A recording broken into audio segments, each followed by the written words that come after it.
Unit tests are a great way to automatize testing entire applications regardless of the development language they were built with. They can ensure that the code is working as expected and that the changes made to it didn't break anything. In Lua and also for World of Warcraft add-ons, that's not different.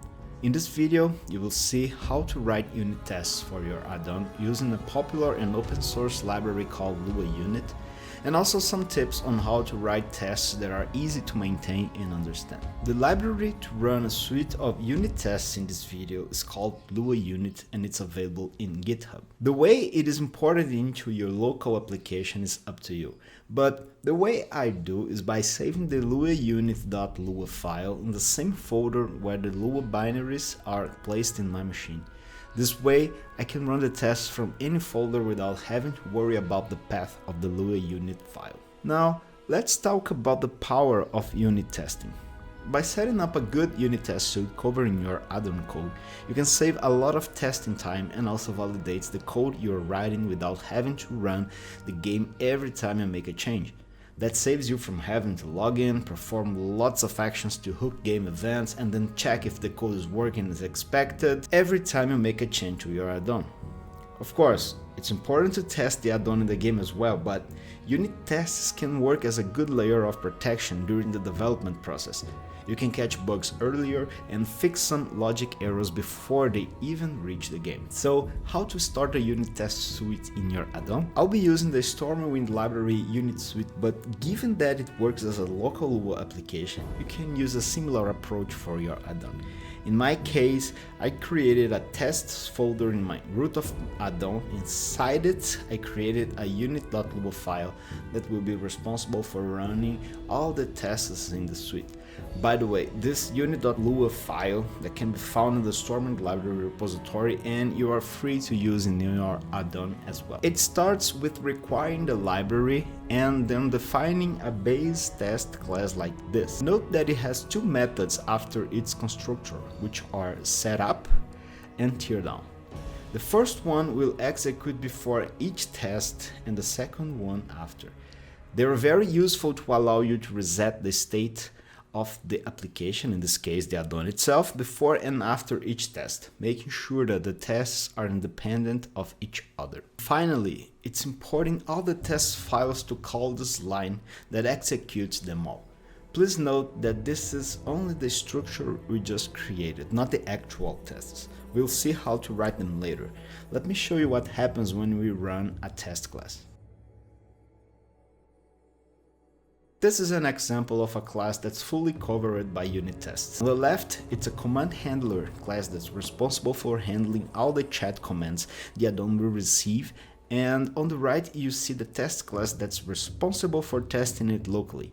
Don't worry about the code itself or the test case structure, we'll see that in a moment.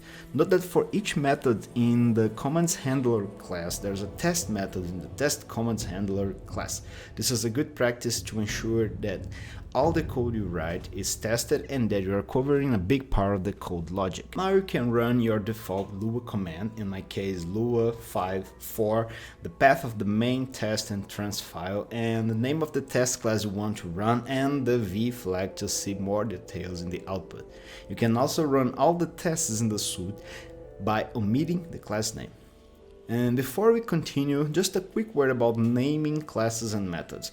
For the specific testing library we're using in this video, test classes and test methods must start with the word test. When the unit suite is running, it will look for these classes and methods to execute them. So make sure to follow this naming convention for a test to run properly. Let's create a simple function that returns true if the player is at the max level in World of Warcraft Classic, and imagine that this function is part of an add-on. The unit level function is from the World of Warcraft API and it returns the player level, but as you may imagine, we won't be able to run this function in a unit test suite. So we have to mock it, or in other words, create a fake function that returns the expected value. We have two possible returns in this method. When the player level is less than 60 and when it equals 60.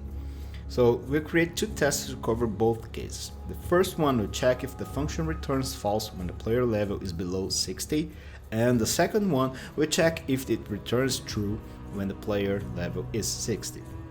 As you can see, I'm creating a fake unit level function that returns what I want for each test case. This is a common practice in unit tests and it's called mocking. Let's run these two tests and see the output. Alright, they pass and validate our test is player at max level function, but we may need to improve the way we're writing this test. First thing to improve is how we are creating the mock function. Notice that both tests are using the same mock function, and repeating code is a bad practice and makes tests harder to maintain. Imagine we have many other tests that need to mock the unit level function. If we need to change the way we're mocking it, we have to change all the tests that are using it. So let's see how we can improve that. Remember the base test class we saw a couple of minutes ago? Well, we use that code to create a reusable mock function for the unit level function that's defined in the setup method and cleared in the teardown method. By the way, given that setup method is executed before each test and is defined in the mock function, we don't need to clear it after in teardown. But we're doing here just to provide examples on how to clear mocks. Now we can create the mock functions from the tests and run them again. They should pass as well, and nice. But there's still something we can improve, and it's the way we're defining multiple test cases in the same test class for the same function. What if we want to add more test cases for this function, like player in level 20, another one in level 40? We'd have to create a new test method for each case. That's not very practical as they share the same logic. Well, there's a way to create test scenarios in a more dynamic way with a class that's available in the Stormwind library called test case. The test case class is a class that will generate one test method for each test scenario you define in it. In this case, I'm removing setup and teardown so we can mock unit level in the test itself, so we can control the return value for each test based on scenario we are testing. First, we start with a new test case instance, and then making use of its chained setters, we can configure our test scenarios. The name can be anything as long as it's unique among all the tests we're creating. The test class is just a reference for the table we just created in this file, and the execution method is the function that will be executed when the test runs. It accepts a data parameter that will contain all the scenario data. And in this case, we're creating a new unit level mock that will return the level we want for each scenario and then comparing the function output with the expected scenario result. And in this case, we're testing 3 scenarios when the player is in level 1, 30 and 60. Observe that the first and second scenarios are represented by tables and the third one by a function returning a table. Both are valid ways to define a scenario, but the last one is more flexible as you can add more logic to it if you need it. Still, the function is evaluated after the setup method is called, so you can use it to call addon functions that are not available when this test class is being created. And that's it. When the tests are executed, test case will create one specific test for each scenario defined and run them all.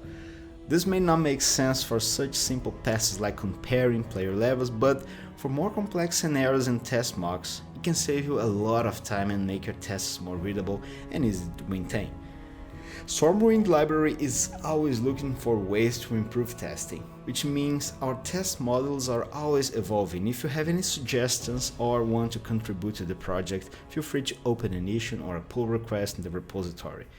Comment and feedbacks are always welcome as well. Thanks for watching and see you in the next video.